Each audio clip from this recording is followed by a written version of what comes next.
You want the moon? Just say the word and I'll throw a lasso around it and pull it down. Look at the stars.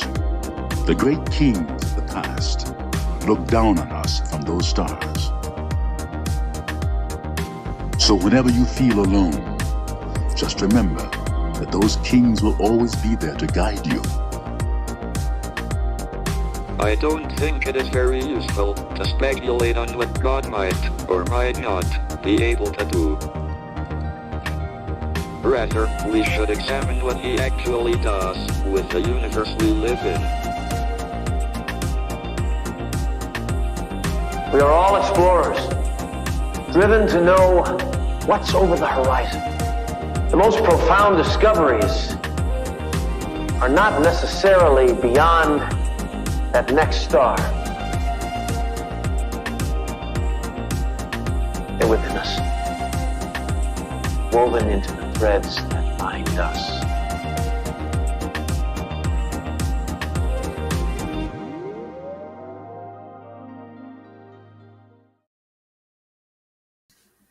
Hello, beautiful people. Happy Tuesday, happy Mars Day, happy full moon, happy Saturn in Pisces, and welcome to our friend Court of Bravely Beautiful brand. So excited to have you as always. Thank you for having me. So excited to celebrate. If anybody has been waiting for this moment for Saturn to move into Pisces, it's you. You have been like talking about this for years now. And so it's a big day to celebrate for sure. Yeah, I've got some balloons. We've got some, I went with pink because Saturn returned diaries, which has been very stagnant, but that's, pink vibes. So yeah, here we go. I love it. I love it. So today we're going to talk, of course, about Saturn moving into Pisces, but we can't talk about that without also talking about today's full moon in Virgo, because both of these energetic shifts happened within an hour of each other this morning.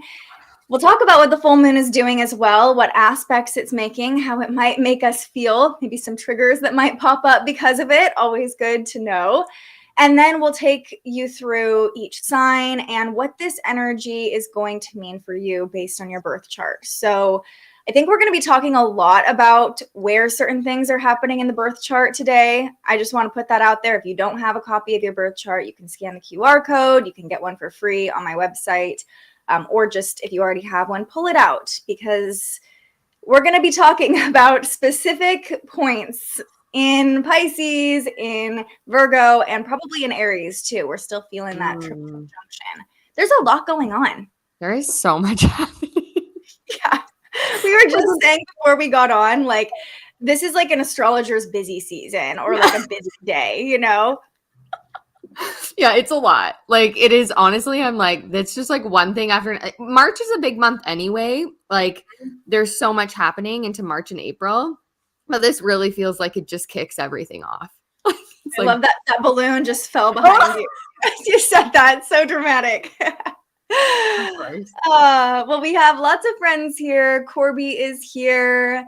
We have Katie here. Nick is here. Rose says her Virgo son toddler finally got enough rest last night after a week of disturbed sleep. We have Rachel and Elena and Nikki and Diane. The gang's all here. I love it. We're all here to celebrate together. So I think let's just kind of get a check on the current energy to start. Of course, when we talk about a full moon, the sun is in Pisces. We are right smack dab in the middle of Pisces season. The moon is in Virgo. That's what qualifies as a full moon, when the sun opposes the moon and we get that full illumination, right? So really, like, the theme that's been coming up for me, and I'd love to hear your thoughts on this, Court, are as above, so below. Like Pisces energy, Virgo energy. It feels very spiritual, but also very practical and material too. And I think that's a theme that's going to come up with Saturn and Pisces too, because Saturn is very solid and grounding. And again, Pisces is like all the woo-woo, all the fantasy, all the illusion. Yeah, I know it well. Of course, Pisces rising, for those of you who don't know. Yeah. No, I love the way you said that. It's like, you need to have roots in order to connect to what's above, right? Like, there is this like beautiful delusion that is Pisces, but it doesn't matter if there isn't any roots to ground that energy in, right? Like, I mean, after all, we live on Earth, so we need the Virgo energy, right? So, yeah. Yes. Yeah, it's really this beautiful balance we're dealing with today, and just in general right now. I think as we move into Saturn and Pisces too, it is that like we are tapped in during Pisces season to everything that's, you know, outside of Earth or otherworldly, or that we can't really see and experience with our five senses. But with Saturn and the Virgo energy, it's also like, okay, how can we actually bring this to Earth? So it's just a theme I'm feeling into a ton right now. But I think let's just dive into the full moon. So it was exact at 4:40 this morning Pacific time. Many of us woke up under the full moon. I woke up in the middle of the night and just had this like huge 4-hour session of productivity. I was like, you know what? It's the full moon. I'm just going to work with it. So if you had disrupted sleep, it's not really speaking to the nature of this full moon, but that's just for a full moon to be up, to have the light, you know, shining on you. In fact, I just took this dream workshop a few weeks ago, and the facilitator was talking about how there are texts and anthropologists have studied the fact that many humans in, you know, the olden days or in ancient times would wake up for a couple hours in the middle of the night around like 3 a.m. and they would like work in the middle of the night. They would use the light of the full moon and go out and work, and then they would come back to their homes and sleep for a little bit and wake up again at sunrise. So just goes to show. Yeah. For a long time. Also love that you said productivity, because like Virgo is like, okay, well, how can we like get some things done off our list here? And like for you, I feel like, yeah, it makes sense, right? Right. This full moon is like right on my ascendant. It's within 2 degrees of my ascendant. And so I've just been like waiting. I'm like, please move into my first house. I can't. Yesterday, I was just like a mess. I was just so 12th house. Like I cannot pull it together. I'm like, you know what? I'm ushering in this full moon into my first house. We're being productive. We're showing up. We're doing the thing. Love it. Great use of the astrology. You did it. Right. Also, for me, just in general astrology, I think before I discovered astrology, I would have shamed myself a lot for like, why the hell are you up from 1 a.m. to 4 a.m. working? You should be sleeping. You should be, you know, like having a normal routine. That's just not what happened. But speaking of routine, it's a great time to look at your patterns and routines under this full moon. A full moon illuminates, and Virgo is the sign of daily habits, routines, productivity, the to-do list. On a very practical level, you might be noticing some patterns coming up, and in witnessing your patterns, your emotional patterns, your physical patterns, the things you do, especially during Pisces season, your subconscious patterns, that can bring in data of, okay, what do I want to release after this full moon? Or what do I want to bring more of? Like, what patterns are working for me? Mm-hmm. That's a really great way to say it. Yeah, I love that view of Virgo, to remind ourselves like it is the little things that we do on a daily basis that actually supports our long-term goals, which I think is just such a, I love that. I love Virgo for that reason. Mm-hmm. Yeah, it's the details, right? Virgo is all about the analysis and the details, and it's the reminder that all the small parts of our day, like you said, can snowball and make up the bigger picture. There's not one thing that we're doing that doesn't affect the next thing or doesn't affect the rest of our day, even if it seems trivial. And I really think, you know, a full moon can bring up big emotions, but even approaching our emotions in that way, like, oh, this little irritation or feeling is coming up, and just like noticing it, analyzing it a little bit, not necessarily needing to overanalyze it or completely make sense of all of our emotions, but just, I don't know, I've been trying to lean into feeling my feelings, or looking at my feelings as data. You know, like, what is this telling me about what's going on in my body? What's this telling me about the patterns I'm going through? What I'm ignoring? What I need more of? So being the witness has just been, you all know, has been my theme over the past week, witnessing our emotions. What a beautiful way to use that energy. Actually reminded me too of like, I used to be a behavior analyst for a while, a behavior support worker. And part of what we would have to do is literally like map the behaviors and understand like where those emotions are, like what's happening, which is very Virgo, like what you just said, right? Like whatever's coming up for me, like you can notice it, you don't have to overthink it, but also you take that information and bring it with you into the next cycle or phase, which is really cool.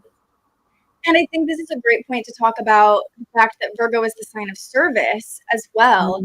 And we can kind of apply this to other people too. Again, not over analyzing other people's emotions, but noticing those slight shifts, those little details. We're all more aware of the details today as the full moon is in Virgo. So, that doesn't mean we assume things about how other people are feeling. But if you're noticing a shift in the energy, or you're noticing someone is like shutting down or acting in a way they don't normally act, approaching that person with compassion and being like, hey, I noticed something shifted here. Is everything all right? Like, how can I help you right now? We all, Virgos, we love to help people. We love to fix people. We're not trying to fix, but we can support other people by noticing those slight shifts, those slight details. Yeah, it is a beautiful gift that you guys do have. I will say that. It's a blessing and a curse. Yeah. Speaking of those of us who have Virgo energy, Rachel says, old patterns have definitely been coming up for me, but giving myself grace because they are there to help me learn and grow, being thankful for another day to try again. Ooh, love that. I love that.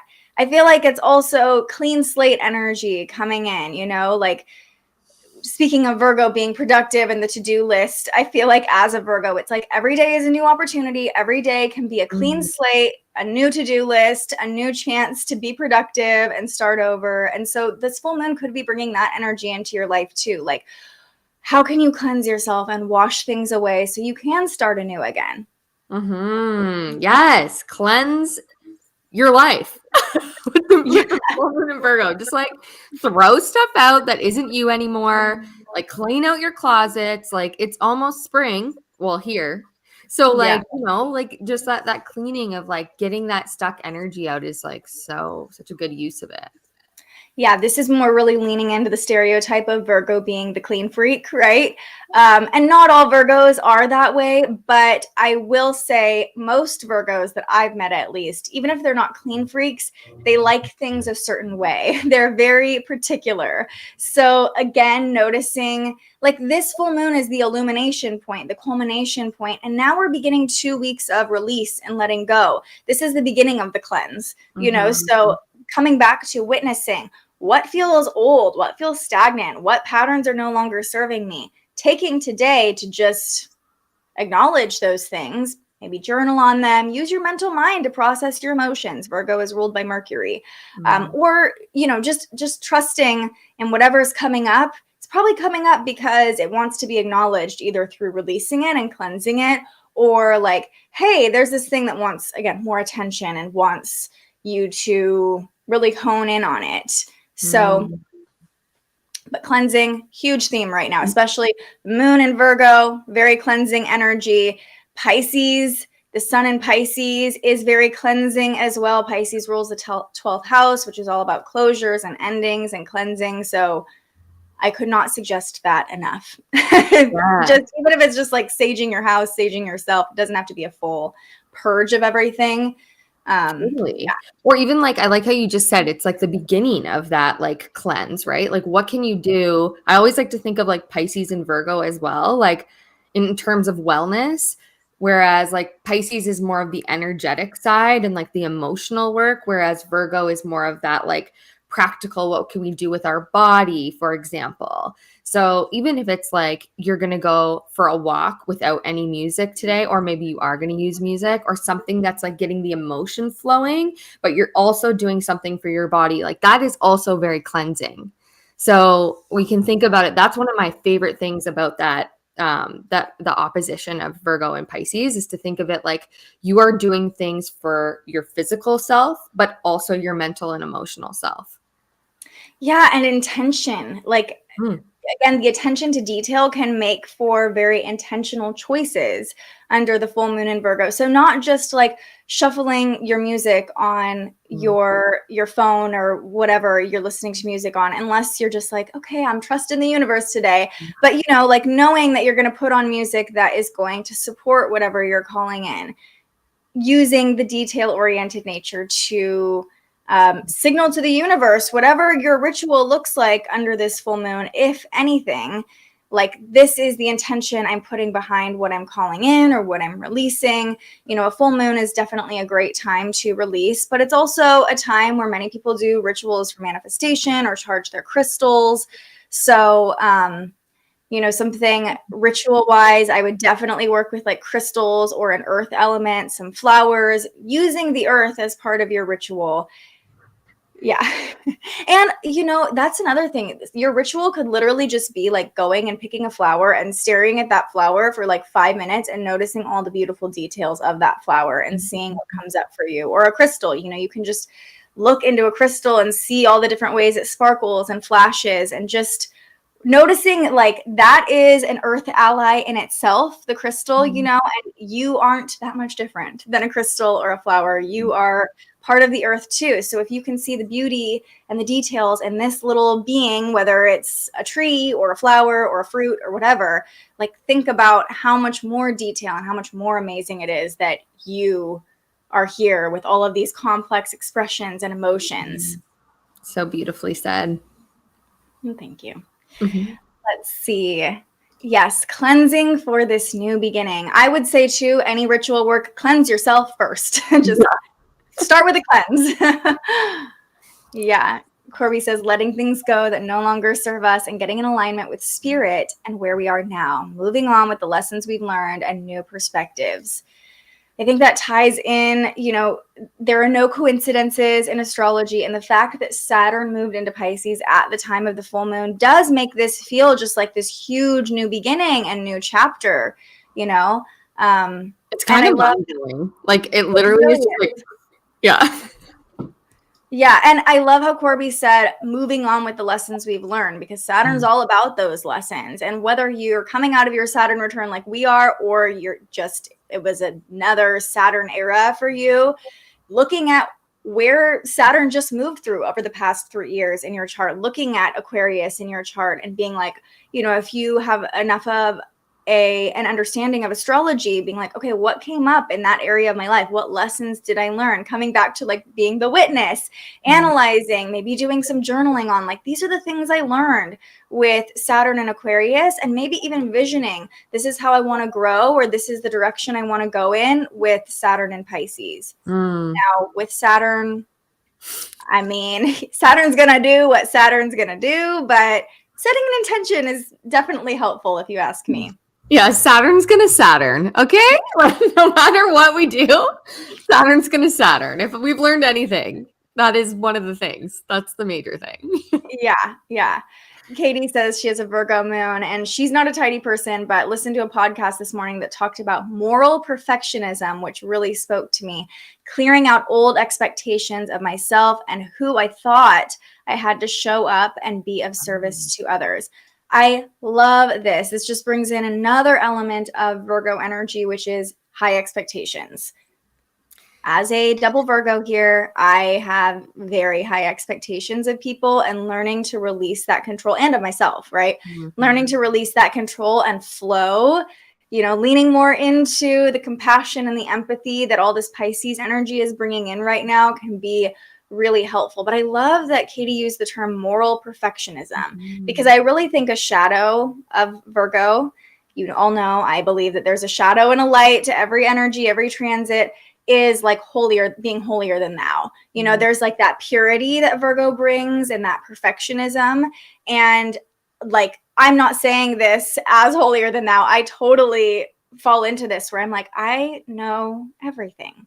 Like, are you kidding? I know more than you. I'm farther along than you. Like that's how my ego with my Virgo sun can definitely show up. And so again, coming back to being the witness, if you're feeling those things or thinking those thoughts, noticing if that moral perfectionism is coming in, or the need to be perfect, like morally perfect or physically perfect. The perfect one is so interesting too, because I think like from a Pisces perspective of like my rising in Pisces and my Venus in Pisces, like to me, perfect is not a thing. Like also obviously I'm an Aquarius, but like it is so interesting of that like duality, right? And to be like, okay, how can I, and you've said this before too, like how can I let it be a little bit messier and like not perfect? And that's part of the lessons that we do have to learn with the Virgo area of our chart, right? Like this is specific to each person, but wherever Virgo is in your chart, like maybe some of those shadow sides do come up in that area as well, right? Like for me in my 7th house, let me tell you, the expectations of relationships could, they're up there, so we have it all within us. So yeah, just keep that in mind. Totally. Yeah. And releasing expectation can be so freeing. Something else that I've been feeling into with this Virgo Pisces axis too has been, there's kind of this duality that plays out between discernment and illusion, right? Virgo wants to have all the details and know all the facts, where Pisces is just like, trust, man, it's all working out. Like, what? We don't need to, it does. Court said this the other day. I think we brought this up yesterday on TikTok. She's like, things don't have to be logical for me. Things don't have to make sense. And I'm like, that you are speaking a different language than I am speaking. Like things have to make sense to me. I actually got like another girl I know. She was like, I have a Mercury in Virgo. Like, no, like I need to know. And I'm like, yeah, it's so interesting the difference of that energy, right? But when you're too far on either side of the pendulum, like that's where we got to find that balance, right? Of taking a little bit of the both. So yeah. Right. Releasing the need to know is something that would be very powerful under this full moon, and trusting a little bit more, but also knowing that in that place of like releasing that perfectionism, we can still take aligned action and intentional action to move forward. Because if we're only, like Court said, in that Pisces space and just like allowing things to happen to us, then we're really not driving the car anymore. We're not steering the ship. We're just like floating through space. Yeah. And that's something else that I've been feeling into with this duality as well. It's like Virgo is the sign of the Virgin, and I very much embody that in a lot of ways, or have in parts of my life. And I have been very like energetically, I'm like, no one else can get in. Like, like if you think about a virgin, it's like you are untainted, untouched, or whatever you want to call it. Obviously, this is like a charged way of saying this, but it's more of like being in control of who has access to your energy and your body. Whereas on the other side, Pisces can just be like, everyone has access to me, no boundaries whatsoever, So it's finding that balance between the two, because, I lived many years where no one could get in. Physically, emotionally, it was like, I got to protect myself. And that can be that's not really the best way to live, if you ask me. No. But neither is the other way. I can tell you that for free as well. The complete opposite. Yes. Hi. Hello. So it's like, how can we meet in the middle and blend, blend and create that? That's why I love oppositions so much, because yes, they can be tricky, but also it's like, no, it's showing you where you can bring those energies and actually like have them work together. And it is like, you got to learn it, of course, but also obviously all of this is so important, what we're saying right now, especially with Saturn coming into Pisces, which we'll probably talk about. But I do think it will help that like binding of Virgo and Pisces energy. I completely agree. And something else, though, speaking of oppositions, we're talking about all the ways that Pisces and Virgo energy, with the sun in Pisces and the moon in Virgo, are unlike each other. But I think there's also this beautiful link between the two in devotion and in like connection to a higher power. There's a reason Virgo, the Virgin, is associated with purity. And there's a reason that Virgo energy has such high expectation. It's because truly we want things to be the most holy, pure they can be, you know, the best they can be. It's why we have high expectations of the people around us. We truly just want people to be their highest, godliest expression, you know, whereas Pisces is definitely associated with religion and faith and trusting in the divine, but it's more of that free trust and just like, I'm not in control at all. So I put my full faith in God versus trying to be like showing up a certain way in order to display my faith, if that makes sense. Yeah, that was really beautiful. Magical even, I feel like. It was just so nice. It's also like, I used this analogy the other day. It's like if you're writing a book, for example, the words are Virgo, right? You've got the words, but the feeling and the experience is the Pisces. So what's happened and why you're writing the book and why you're making your words reality is because of what you felt or experienced or believe, right? So I think that's such a beautiful analogy of how they work together. Yeah, and that's a great visual for how we can actually work with this full moon, because Pisces is like the energetic and the magic of it, whereas Virgo is more of the practicality. And I think that, you know, talking about this connection to the divine, I really feel like this full moon and even Saturn moving into Pisces is this like bridge, this opportunity. We've been dreaming it up. We've got Mercury in Pisces. We've got Neptune in Pisces. The sun is in Pisces and now Saturn is in Pisces. So we've been in this like dreamy state over the past couple of weeks, maybe imagining and visioning things, especially coming off of the new moon in Pisces. The big theme there was like dream big and vision, right? And now it's like, okay, how can you take what's been swirling around in your mind, all these ideas and fantasies, and actually ground them into this reality, into the earth, being that conduit, almost that clear channel. And that's where cleansing comes in. You can't ground things. You know, you think of yourself like a plant, you know, like we are literally grounding light into the earth. We are conduits for energy. But if you have resentment or expectation or stuff in your channel, in your body, you're not a clear conduit for that inspiration to flow through. So, you know, how can you cleanse and become more pure just by being clearer, so you can invite in that clarity and those ideas and find the path of least resistance toward making your dreams a reality. Boom. Drop the mic. That was so good. I'm like, also, if that makes sense why people, I know you said this yesterday, but Pisces season is also clearing. So if you've been feeling sick, a lot of people we're in that phase in life right now where, you know, people are getting sick. It's that time of the year and it's the season. And it's like, yeah, something in your body needs to literally be purged out so that you can be that conduit for what you were just saying, which is so just a reminder. Yeah. Rachel literally said a few minutes ago, I woke up with a sore throat, so I'm taking it a sign the moon's still in her 12th house to relax, energetically shed. But Pisces energy is the last sign. So we're all kind of feeling that like closure and healing right now. And we can't heal without acknowledging, again, like witnessing that our throat hurts. As a Virgo, I am the most notorious for being like, I'm not sick.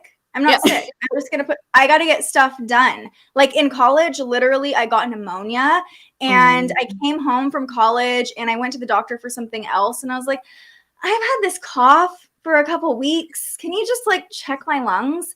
And the doctor was like, you have not even walking pneumonia. You have like real pneumonia. Like you should be laying in a bed right now. I don't know how you're moving around. And I was like, well, just got to get stuff done. Like it was finals at college, so I just had to push through, you know? So yeah, that's another reminder of finding that balance. Pisces is like the feeling of it and really like letting yourself rest and letting yourself attune to whatever is coming up. Whereas sometimes Virgo energy can just mentally block how the body is signaling us, you know, we're just like very mentally focused. So yeah, that's a great reminder. Katie says, Pisces is teaching me to be more open to possibilities of dreaming and letting go of concrete plans, finding that meeting in the middle between the divine plan and your plan. Boom. Love it. Okay, all right. Let's talk about, is there anything else coming up for you about the full moon in Virgo, actually, before we move on to Saturn and Pisces? I actually did want to say this. I don't know. Have you seen the movie with Reese Witherspoon called Wild? Yes. I Yes. feel like we all need to watch this. Couple reasons. Wild, she's going on an adventure. She's in the woods. She's in Earth, Virgo. And there's a lot of healing and detoxifying and trauma work and even healing from addiction, I think, as well, in part of it, which is very Piscean. So Yes. I had this idea. I was like, oh my God, that movie kept coming up. And of course, Pisces, like movies, screens, music, you know, all the Mhm. things. So if anyone feels like they want to even just like chill tonight and maybe you want to just like watch a movie and look at the details of what this movie is sharing and the messages, I think Wild is like a really good one to watch. So I think that's what actually I'm going to do. So I just wanted to offer that as well. Or something that inspires you, at least. That really sparked in me, like, Pisces, leaning into all this Pisces energy that we're walking into feels very much about like receiving, you know, like how can you receive the wisdom? Virgos, we like to give the wisdom. We like to tell people how it is, what to do. And we can be very external, you know, speaking things out, whereas Pisces is just like, take it all in. Pisces is like seeing an angel number and not even having to look up what the angel number means. It's like, it's all good. I'm just receiving right now. I'm just an open little channel to receive all the magic, you know? Yeah, that is sage advice right there. Just open to it. Something that I am currently working on as a Virgo. Yeah. Oh, and it's Pisces season. Erica says, meaning there's more water, not only in our charts, but in our bodies. Oh, I love that interpretation. Our emotions are like at high tide during Pisces season. You know, we're like feeling all the feelings. And water conducts energy, speaking of water. So it's like we're in this watery season and it can be a conductor, you know, using the waters of our body to like allow energy to flow through.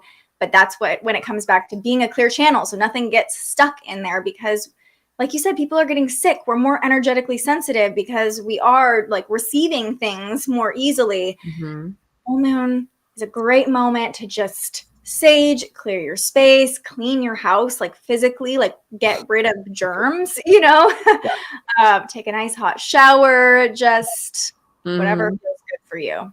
Yes. Oh my God. All of those things are literally my favorite things, which is so funny. Like, it's like, how can I jump in the ocean today? Like, also, like, how can I do all of this in the same day? Which is like excessive, but Constantly cleansing. Yeah. I love it. Okay, well, speaking of cleansing and Pisces energy, let's dive into Saturn and Pisces. So this is the very beginning. In fact, like we have to see it. We have to see it with our eyeballs. Saturn. Oh, this is not up to him. Like it's not there. Hold on, it's coming. Okay, there he is. Saturn at 0 degrees. It's finally over. Saturn in Aquarius is finally over. And now we start a new chapter. I'm gonna let you take the lead on this, Miss Saturn, because I was telling Court I am still like not feeling like I'm totally out of the woods of my Saturn return. I am feeling some resistance to being fully like, yay, Saturn is in Pisces. But you got the decorations up, you've got the balloons out, you've been waiting for this moment. How are you feeling? Well, you know, I even had some cake last night. So, you know, there's a party going on over here, and I'll just explain one of the reasons why. And I think because I see Saturn as like this mountain essentially that we are meant to climb, like you can't go under it, you can't go over it, like you got to go through it, sort of thing, right? Like obviously if you're climbing a mountain, you're going up, but you know what I mean. And it is challenging. It is something that I don't want people to take lightly. And of course, everyone's experience is unique to them and it's different to them. But Saturn is not supposed to give you the easy route up. Like that is so important to know. It is meant to show you what it feels like to accomplish something from a place of grit, determination, maybe even ambition, like all of those words where you're like, I'm going to climb this mountain. I'm going to do this race. Like, I know it's going to be challenging, but I'm going to do it. That is Saturn. And it's very important to celebrate your milestones and the energy that you work towards and the energy of things that you accomplish over time. And like, to me, this is a huge milestone. So I am like very big on explaining to people that like we need to celebrate this. And you know, I love that you brought up that you're still feeling like, you know, the feels in association to this, because again, everyone has a different chart and we're all so unique. And we have our Saturn at different degrees, different aspects. So, you know, that's important. We're in this together, but we're also in a unique place as well. So it's so normal to also be feeling that too. Yeah, I just got the visual of like, can you imagine if after you ran a marathon, there was no medal or nobody at the finish line? It was just like, okay, I just ran those 26 miles, but I'm not going to celebrate. On to the next marathon, you know, like, or graduating, any sort of graduation. It's like, imagine going through 4 years of high school or college and then being like, okay, I'm just going to go on to the next school. I'm not going to like honor the fact that I had all this hard work behind me. That makes me want to cry, because it's like, first of all, I've never done a marathon, but I was running 10K races for a while there. And I did do one, and I was like, oh, I don't need anyone to come. Like, I'm just like using this as like a training ground. And it was such a different feeling getting to the end of that finish line versus the other ones where people did come and they were excited or they were part of the journey with when I was like training for them. And it's, you have to stop, and you have to, what is the point of being here if we don't stop and say, wow, look at what I just did. Look at what I accomplished. Like, Olivia and I met during our Saturn returns, and like, you created this, what we're talking on right now. Like, to be able to zoom out and be like, I remember the day. This is going to get emotional. I'm probably going to get emotional. But like, I remember the day that you were like putting all that stuff up behind you. Like, that was during Saturn in Aquarius. Like, to actually zoom out and be like, whoa, look at what I just created. There's a living thing. There's something that I created with my hands, like, you know, and an idea and inspiration. That is something to celebrate. That's huge. So I'm very passionate about it. I appreciate that, because, you know, like Alyssa just said, we do that to ourselves. Our culture is not good at celebrating our accomplishments that aren't traditional or that were ugly to get through. And you know, probably the Virgo in me, I'm like, on to the next, cross the next thing off. But I think it's important, even if you didn't just finish up your Saturn return, or if you're starting your Saturn return, Saturn is always there. Saturn is always in our charts. It's always moving through an area of our life and our charts. So again, looking at where Aquarius falls in your chart, what houses it's in, and maybe just taking a moment to reflect on, how did I grow? What lessons did I learn in this area of my life? And I love Alyssa said, like, we don't celebrate the parts that were ugly to get through, because like, it's pretty. And I definitely showed the pretty process of like putting my little set together and creating this. But also Saturn rocked me. Like, Saturn really did me dirty. The beginning of my Saturn return, and I think the beginning of Saturn in Aquarius for many of us, it was March of 2020. The pandemic was just beginning. Saturn is limits and boundaries and restrictions, and Aquarius is community and our network. And we were all isolated and not able to be around each other. And in that place, a lot of dark shit came up for a lot of people. I literally went through my first, or one of my dark nights of the soul, maybe not my first one. I got a Scorpio moon, so there's been a lot of dark nights, but you know, it really forced me to like figure out what I want. But Saturn did not do it to me in a nice way. And even still, you know, another beautiful thing Alyssa said was like, where did she say it? Something about, oh, it can take a while to heal from the bruises you incur during your Saturn return. And it's like, yeah, if this last season was hard for you, it was definitely so hard, but also life-changing and beautiful for me. I've met a whole new community of people. I've started multiple businesses and projects that just kind of came through me. I wasn't forcing it. It just happened as a result of like the spiritual awakening I went through because of my Saturn return. And yeah, if you went through a hard season, giving yourself grace to move into the next chapter is, I think, helpful too. And again, I'm preaching to myself here. Like, it's okay if you're not like, yes, let's climb the next mountain, you know? You gotta take a break for a sec. Like, yeah, like it is so important to slow down and be like, yeah, I need to just kind of give myself a minute, catch my breath, have a good meal, have some carbs, you know, like, and move on. And then you can go train for your next race in a sense. You know, you can move into the next. Saturn's at 0 degrees of Pisces. So we're just starting this. It's a marathon again. It's not a sprint. And Saturn moves slow. You know, it's a very slow process. If, you know, this is a great question to ask yourself. If you had known what was going to happen during Saturn and Aquarius at the beginning of it, you probably would have been mind blown. I would have been mind blown. I was like, no, I'm going to work in news forever. I'm going to go to network. I'm going to do all these things. Like, I'm going to be married in the next year, probably. You know, I had all these ideas of what my life was going to look like. And Saturn was like, nope, that's not happening. You're going on a completely different journey than you thought you were going on. Yes, 100%. We have a similar story in terms of like work related stuff, you know, and even becoming an astrologer. Like, what? Yeah. When did that plan come? You know what I mean? Like, those things I never even considered before my Saturn return. I was always learning about it, but it was never something that I ever considered me like doing or offering or, yeah. So if I would have known absolutely everything before my Saturn return, like, I would have backed out. I would have chose the comfort zone, 100%. Because I'm a human. I would have too.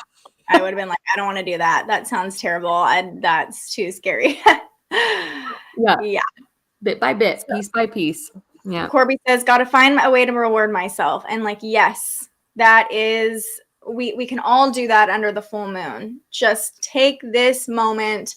It's like the universe giving us this little illumination of all that has come and allowing us to just do a ritual, celebrate ourselves. A full moon is a time of celebration and harvest. You know, often we get so caught up in the like, okay, it's time to release now. But the full moon itself, like tonight, if you're looking up at the full moon, notice all that's come to fruition, all that you're grateful for, all the fullness in your life because of the journey you've gone on either over the past 2 weeks, the past 2 years.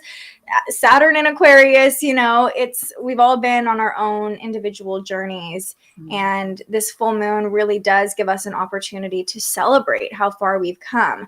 But I will say with Saturn at 0 degrees, this is something else I told Court before we started the live stream. I'm like slightly irritated because everyone's like, Saturn and Pisces, let's go. You know, that's like the 0 degree energy of being like eager, like, okay, what are we going to do with Saturn and Pisces now? And it's like, Saturn moves slow.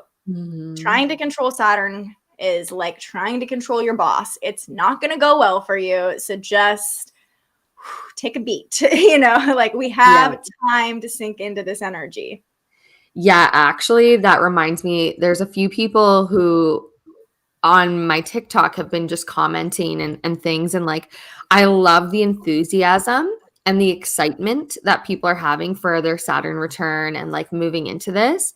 And I think that's a very empowered place to be.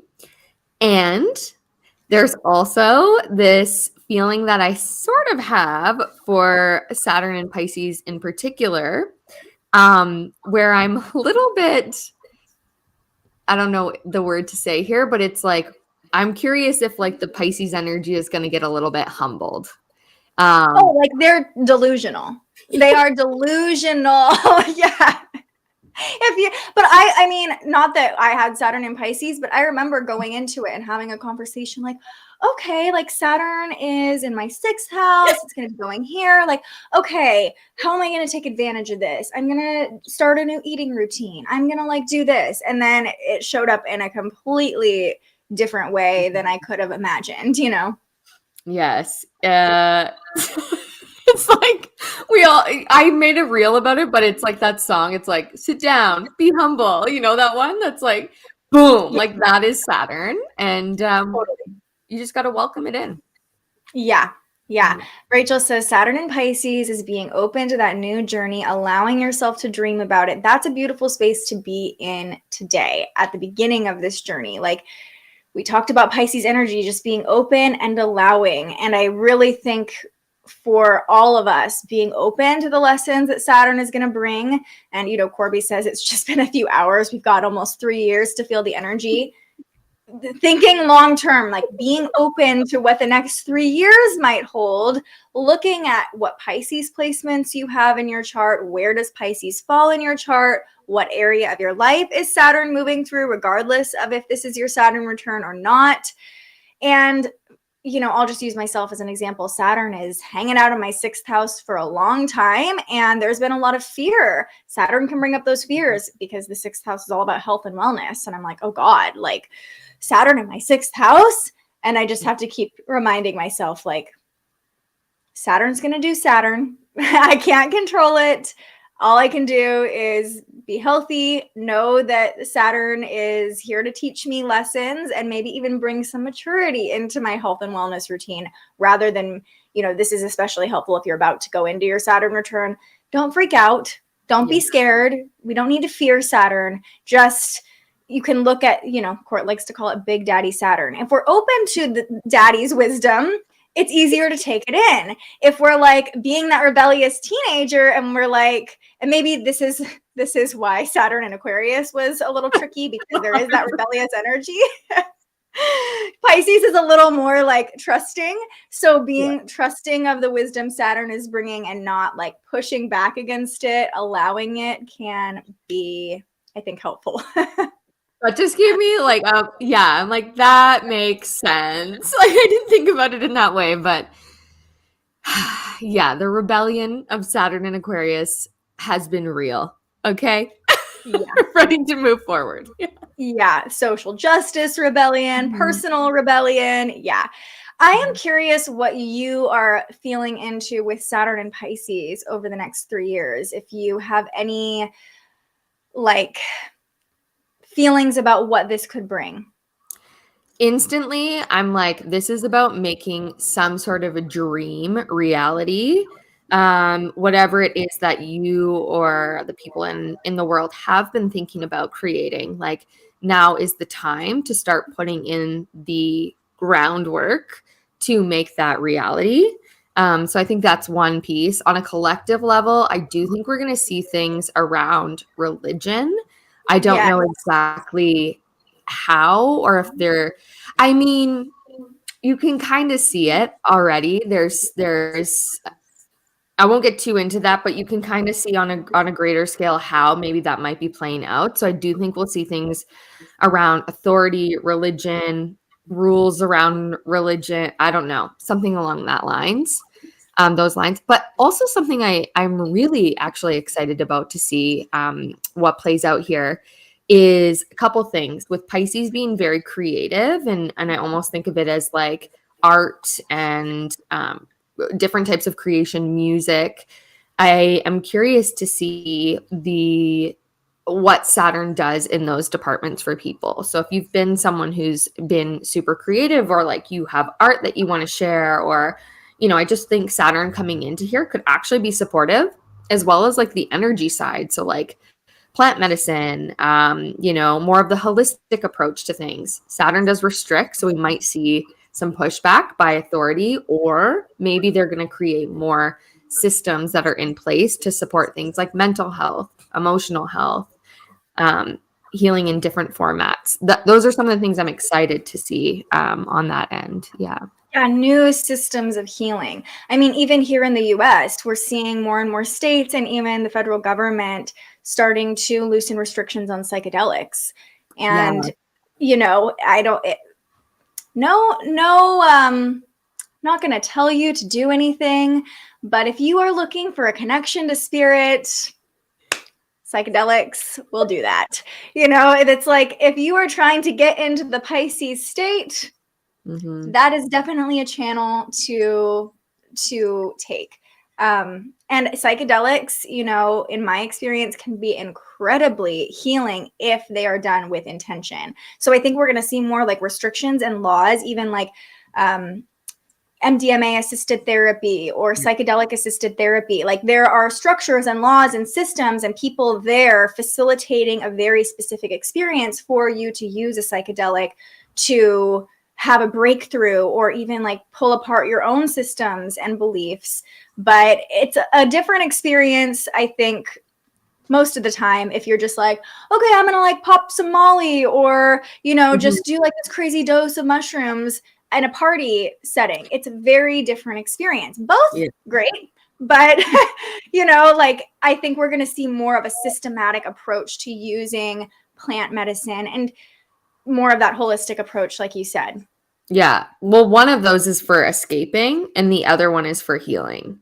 So it's like, right? Like, how do we go from the escape side, you know, and into using it with intention? And here's the thing, learn this through Saturn return. In order to have a safe space, we need to have some boundaries. We need to have some limits, and I don't love those things as an Aquarius, but we do need them, right? In order to create that safe space, or else it could just become the escape in the party zone, right? So I think that's a beautiful connection there. Yeah, just on that note, I was lucky enough to the mushrooms presented themselves to me last year, and I had this like really amazing, beautiful journey that was facilitated. It was this group of women who were starting facilitation, and they needed a guinea pig, like a test sample. And so a few of my friends got invited to do it, which was just so divine. I've been saying I wanted to try it, and then I just dropped in, right? And we all met the day before, and they were being very like systematic, like these are the rules, this is the approach, you're going to stay on your little mat, you're going to do your thing. And, you know, I had dabbled in psychedelics just for fun before, and I was super freaking irritated. I was like kind of wanting to rebel. Like, why can't this just be fun? Like, just give us the mushrooms, okay? Like, let's just do it. And then being in the journey, I was like, oh, this made me feel so much safer, so much more supported, and gave me the ability to have more of a deep journey, because I knew, okay, if this happens, this is what's going to happen. Or if I need support, I have these people here. This is the protocol. And so I think that's just a good representation of, like you were saying, Saturn and Pisces bringing more of that like practical approach and that structure to healing, so we don't get fully lost in the sauce of the magic and the dream state and the visuals and all the things, whether you're doing a psychedelic journey or not. You know, having a structure to your healing can be really helpful. Not necessarily being married to that exactly, like still being open, but Saturn wants us to have some sort of like plan or foundation. Yeah, I think the word that you use, safe, is really great there. Like, it's almost like if Saturn is dad and like you're like, okay, well, like, dad, I'm going to this like healing ceremony, and he's like, so I need to know where, like I need to know when, like what's the outline here, you know, so I know you're safe. Yes. And Saturn, we all have that parental voice within us too, you know, and so you can be that for yourself. Like Court mentioned earlier, Pisces can be associated with addiction and kind of like falling down a rabbit hole. And so if you are going to dabble in any sort of plant medicine, spiritual work, like literally anything, even I'm sure there are people who get like lost in meditation states, you know, because we are all so different, you know, or just even in general, I think Saturn and Aquarius definitely open people's perspectives to spirituality. We've seen a huge rise in different ways of thinking during Saturn and Aquarius and kind of challenging convention. We came out of Saturn and Capricorn, which was like, this is the system, these are the rules, this is how it goes. And then Saturn and Aquarius was like, it doesn't have to be that way. let's challenge that a little bit.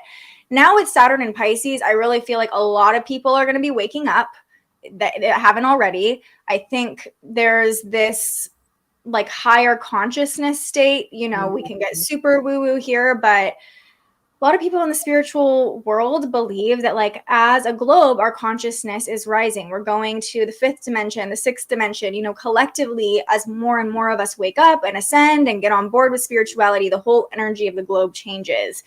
That is going to change structures of things, you know, especially because Pluto is moving into Aquarius later this month too. And I really think that's going to add over the next, 20 years to this different way of thinking. And it could, Pluto is like going to crumble some things in order to force us all to see new perspectives probably. But I just feel like that's going to play into the next couple of years of people being like, oh, like, I think, like you said, religion is going to come up, but I think you'll see more and more people who grew up as Christian or Catholic or Jewish or, Muslim are going to be like, okay, I love my connection to God and the rituals that come through those religions, but also I want to have my own, experience of, and my own, I don't want to be limited by those constructs. Yeah, that's really well said.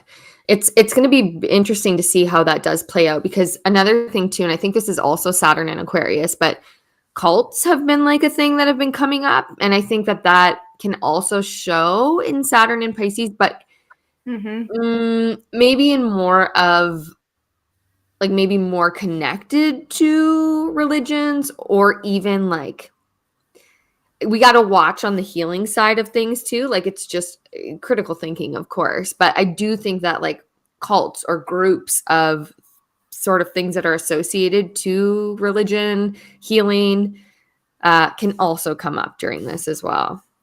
Yeah, that's a great reminder. Like something as I was feeling into Saturn and Pisces was like, I think that corruption or deception or ill intentions among spiritual leaders will be revealed.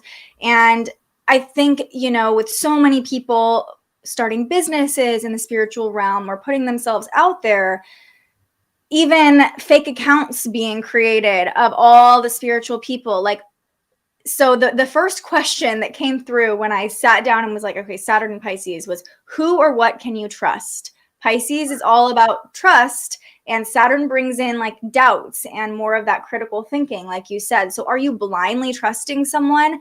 Like even I come on here every day and I talk about astrology and sometimes give advice. Don't blindly trust me, you know, like trust yourself first, trust your own inner authority first, trust your intuition first.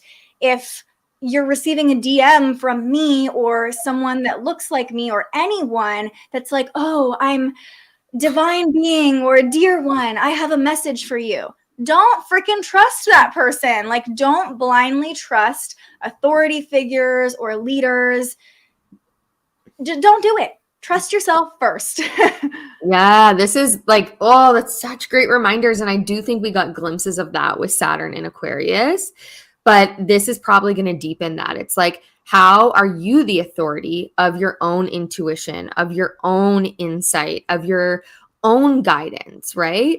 It's actually really funny. I have a little pin here and it's kind of a little bit burnt now, but it says guidance on it. And I put it right beside me with a blue crystal and a pink crystal. So we'll take that in terms of like, yeah, this is a time to like trust your guidance and be your own inner authority, right? Like that's really important. Of course, you can look to others for support, but it's always coming back to what's in here, which is important.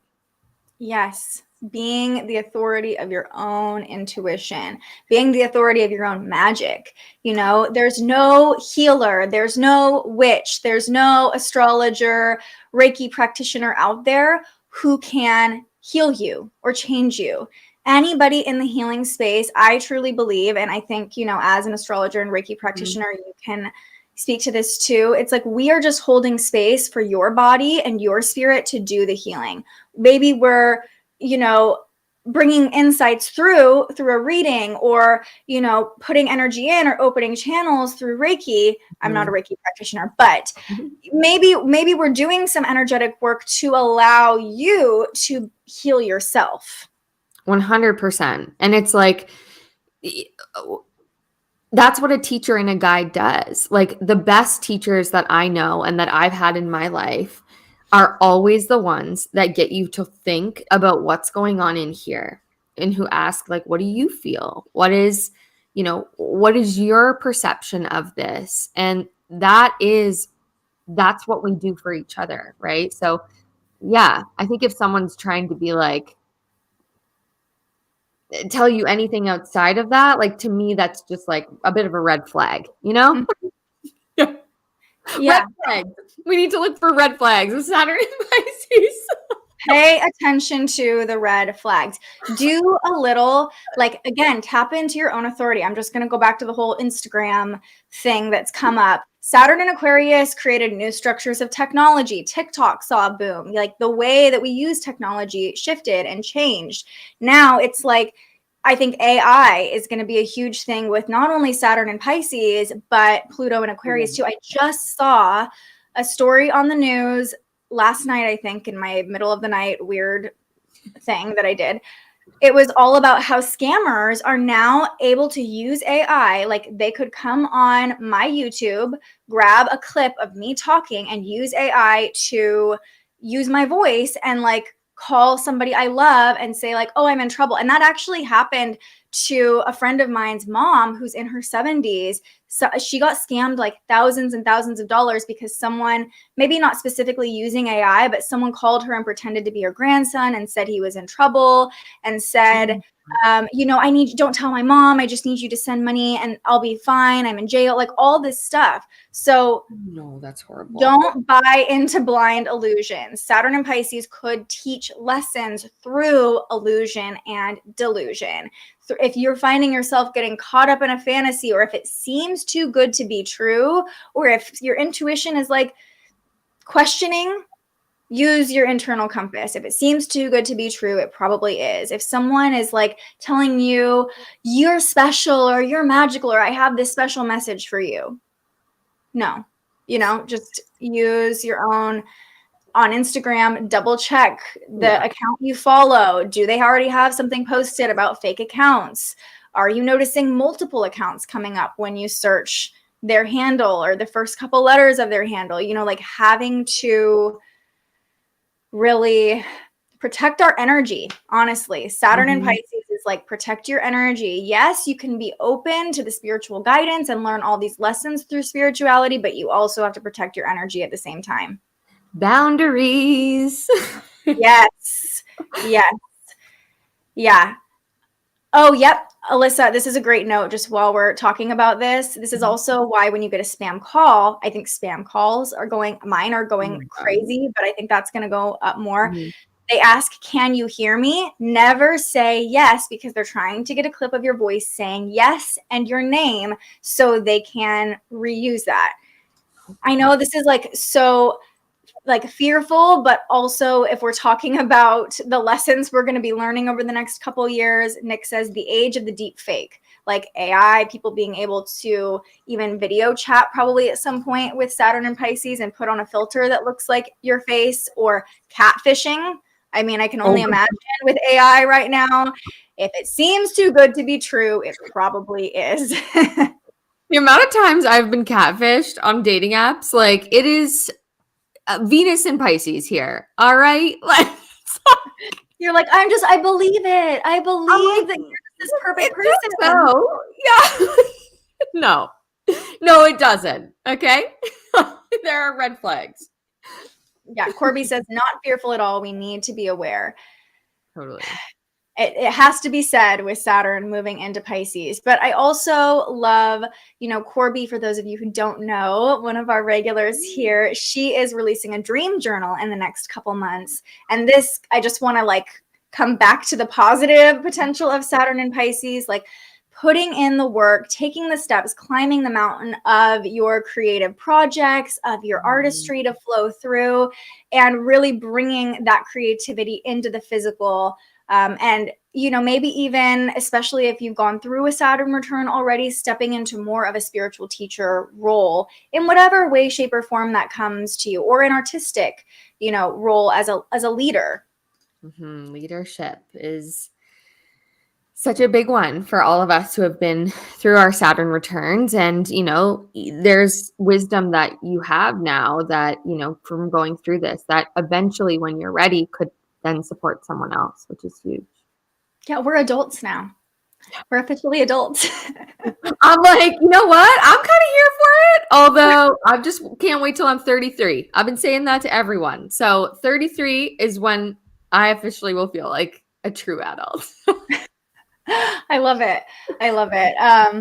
Yeah, but I think leadership and leading with compassion as well. Pisces energy is very sensitive and compassionate. I think we'll hopefully see more compassion in general with people in leadership roles. I think that's going to be a big theme, but also probably being more sensitive to leaders who aren't compassionate or aren't able to have empathy. Like, you know, I think empathy, it's already a conversation that's been picking up over the past couple years, but I think Saturn and Pisces is going to bring up the idea of being an empath even more so. And that comes back to boundaries. You know, like, you can be an empath, but you've got to also protect your energy and have boundaries so you're not just constantly taking on other people's stuff. 100%. That is I think it's going to be one of the biggest lessons with Saturn and Pisces. So, and that's wherever Pisces is in your chart, right? Like that area, maybe it's in your 4th house, and maybe you are going to be experiencing boundaries with your family to some degree, right? Maybe it's in your 6th house, and that's going to be boundaries around your work or your daily life and the things that you're doing to support yourself on a physical level. So yeah, it's different for everyone, of course. Yeah, definitely. Definitely. Wherever Saturn is moving into, how can you have more boundaries? How can you not necessarily like protect yourself, because that feels like a very fearful approach, but just kind of grow up in that area of your life, you know, like how can you just be the authority of your own life in that sector? Yes. Well said. Yeah. Anything else with Saturn and Pisces coming up for you? Obviously, we don't know. We don't know what's coming, but we can kind of feel into it. Yeah, I mean, it's so interesting because like the last time that Saturn was in Pisces in my chart, I think it was like 2 or 3, you know, like it's very interesting to witness as an astrologer or someone who's been studying this for a while, and to be able to see it, but then to also feel the energy. And I don't know if you have been like stepped in, kind of thought about that, but I'm like, it's so interesting because I am also going through the same things that other people are in terms of experiencing it. But also on a mental level, I'm like, okay, how are we translating this? So when you haven't gone through it, right, there is this space of mystery. There is this space of unknown. And it's really beautiful because I think like this is sort of just a riff, but that's a really cool thing to be able to look to others for guidance, but know that they're in this with you as well, you know? So like speaking of leadership, you and I are like, we don't really know. Like we have like some ideas of what, you know, we're translating this energy, but we are also going through this for the first time really as well. Right. So, yeah, that's just a tangent, but I just felt like I should say that. You know what's interesting too, because as you were talking, I'm like, okay, what was going on in like the mid 90s from like 94 to 96 or 7 when Saturn was in Pisces last? And I feel like that was a big time for spirituality, actually, you know, like people were really getting on board with spirituality in the 90s too, and like angel cards and things like that. Not quite to the level they are now, but I could see that being a theme. But I'm trying to like think, you know, politically or structurally, what was happening in the United States or around the world I know there's a really good astrologer named Cam White. He did an entire video on this on his YouTube channel. Shout out to Cam White if you're seeing this. Hey, what's up? But no, he talked about some of those like deeper things, which was actually really cool to just hear. And it is cool to go back and like think about the history of what was going on at that time. I mean, we were infants, so you know, little kids, so it's harder for us to remember. But yeah, maybe do some research. Yeah, Alyssa, thank you for coming in. I'm like, somebody here is going to have something drop in for them. She said that was a period of major artistic innovation and the revival of the roots movement for folks tapping into their ancestral roots, but also connecting with others in a very open and collaborative way. So I think artistry is probably going to come up in new ways. She said that time period was my area of study in Irish music and culture because there was such an explosion.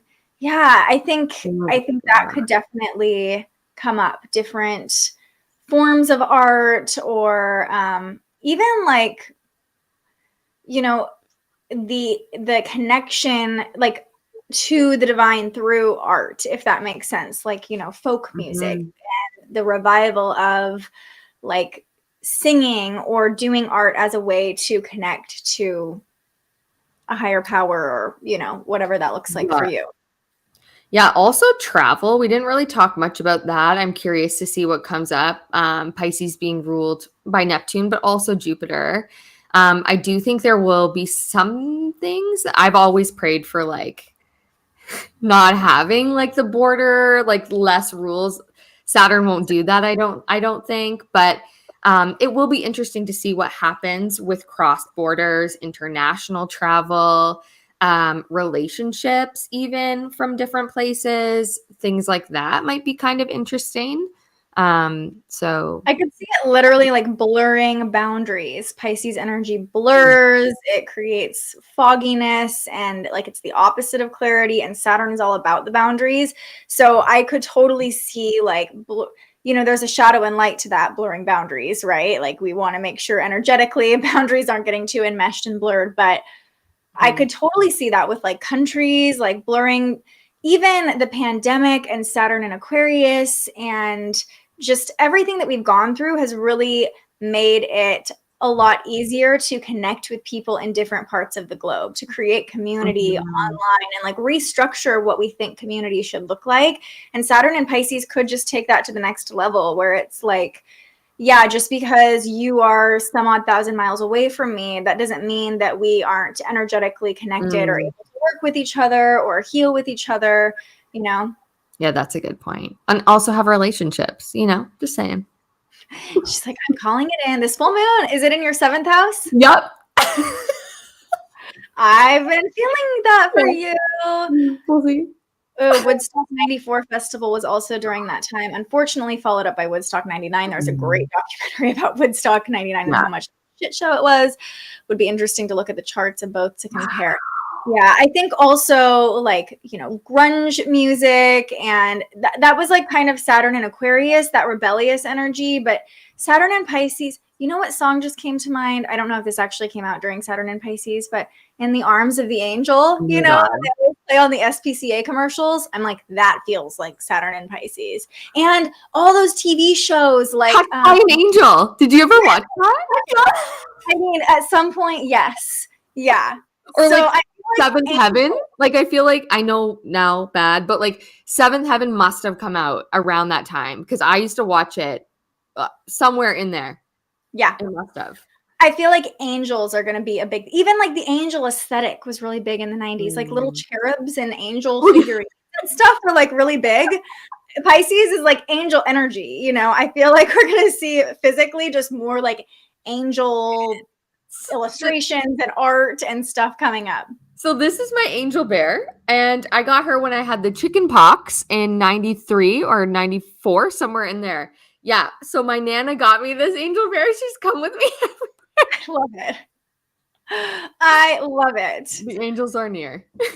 Yeah, Alyssa says that album was her 94 breakout, another weird niche of study for me. Perfect. I think like actually through music, we're going to start hearing more. you know, even people are already like rappers and stuff are already talking about like crystals and astrology and music more. But I think you'll see it not just being about the Saturn and Aquarius energy in general feels like, ooh, this is kind of like in the fray of the norm. This is kind of cool. This is exciting. Like, let's talk about astrology. Let's connect through this system. I feel like Saturn and Pisces is like, no, we're all going to be talking about like other realms. The fact that Marvel has already started coming out with movies about like other dimensions and the multiverse and things like that. I think you are going to start to see I could even see like the government confirming the idea of like a multiverse or parallel dimensions or something like that. I can't wait for that day. Yeah. I'm just gonna be like, yeah. Yeah, some sort of like advancement in that area. Love the angels making a comeback. Yeah. Yeah, totally. Just reminded me of that 94 connection. I am excited. Yeah, take yourself back to the mid 90s. Yeah. This is gonna be like revisiting. Do you remember?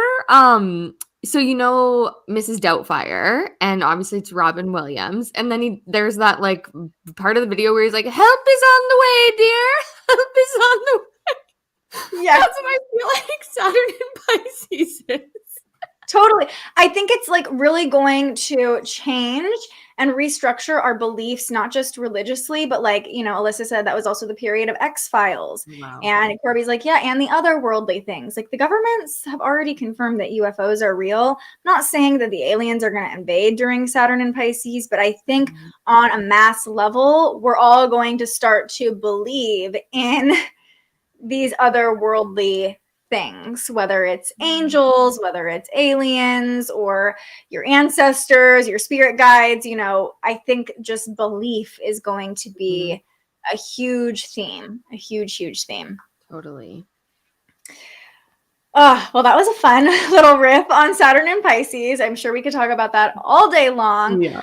I would love to just chat. I think instead of going through each sign, it would be kind of cool to talk about the Virgo Pisces axis for 2 signs at a time, because really we're feeling both of those energies. And I think, again, this is a good time to pull out your chart and see like what houses are being ruled by the Virgo Pisces axis for you, and just kind of touch quickly on the duality showing up in everybody's chart. Does that sound good for you? Yeah, that's a really good idea, actually. Okay, because I'm like, there's just so much going on that trying to just talk about the full moon, just talk about Saturn and Pisces, it doesn't make sense. The poor full moon is just like, hey, Saturn, you're, you know, stealing her thunder, man. Like, but again, the full moon does feel like this moment to reflect and have gratitude about Saturn and Aquarius. I know we're all eager to figure out, you know, when the aliens are coming and when the angels are descending upon us and dropping in. Also, something else that just came up, you know, the second coming of Christ. I could see that being not that I actually think that's going to happen, but I think that could be like, remember a few years ago when people thought the world was going to end because of the Mayan calendar and like people started doing weird spiritual stuff because of it? I could see that being something that plays out with Saturn and Pisces, like some big spiritual event that everybody's kind of getting like fearful about, but also maybe excited about. Yeah, I could definitely see that too. I just hope it ain't like Mars attacks. No. I don't think it's going to be.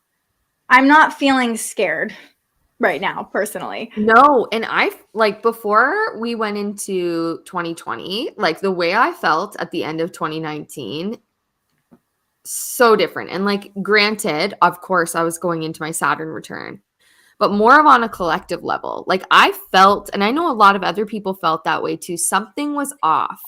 Something felt like there was like a tower was approaching. It did feel doomsday-ish.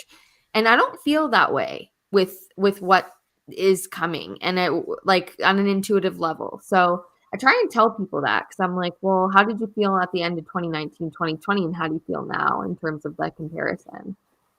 Yes.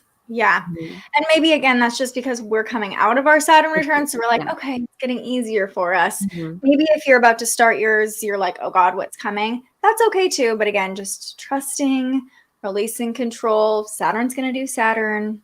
There's no point trying to make sense of it. Yeah, Corby says, I'm not scared at all. I have peace and mild excitement about what's to come. Love it. Okay, so I think let's start with Virgo and Pisces risings. We're going to just talk in terms of your rising sign because that's how we can tell which area of your chart is being affected. So if you don't know your rising sign, you can find a free copy of your birth chart here. Look for the ASC. And if you do know your rising sign, then you're already ready to receive this information. And if you are like, that's too much for me, just listen to your sun sign. See if it resonates. Take it if it does. Leave it if it doesn't.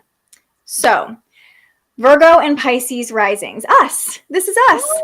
Right? This is really taking over the 1st and 7th house axis for us, which first house is self. The 7th house is relationships. So, you know, the full moon is landing in one of those houses in your chart, lighting that area up. And Saturn is going to be moving into that area of your chart at some point too.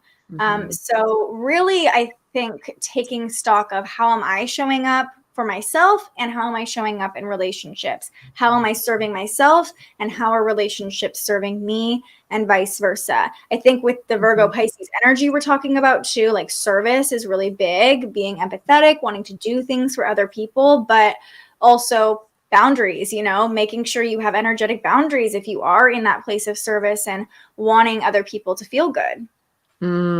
Yes, I love that so much.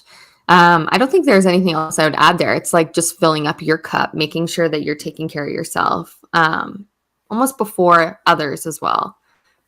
Yeah, definitely.